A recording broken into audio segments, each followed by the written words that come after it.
Bismillahirrahmanirrahim. Assalamu alaikum. My name is Hassan and today we are going to display or hide column or container to different user roles like admin, subscriber, editor, author in Avada theme in WordPress. Before starting work, as my request, please subscribe my channel. Thank you. Now back to our work. So we are using Avada theme and we are using Avada builder. So this is our container and this is our column. Now you see pencil icon, container option, so click on it, and then you see extra, so click on it.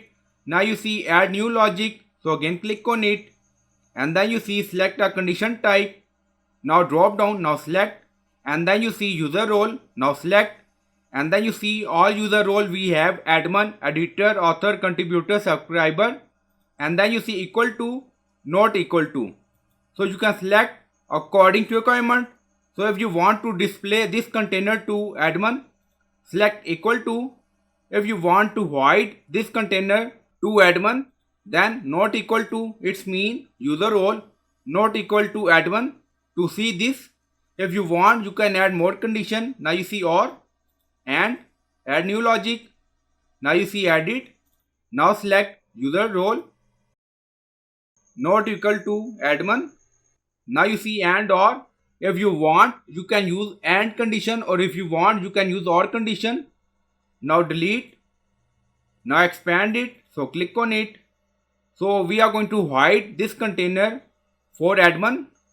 We select user role not equal to admin. If you want to display only for admin, now select equal. So it's up to you. So in this way, you can hide or display container or column to user role, and then click on save, and then click on update. So this container we hide for admin. Now page updated done. Go to page and refresh the page. Now you see this section hide to admin. So we log in as admin role, administrator role, and we don't see this section because we add condition. So in this way you can display or hide different container or column to different user role in Avada theme in WordPress. So I hope you like this video. Please like, comment, share, subscribe. Thank you for watching.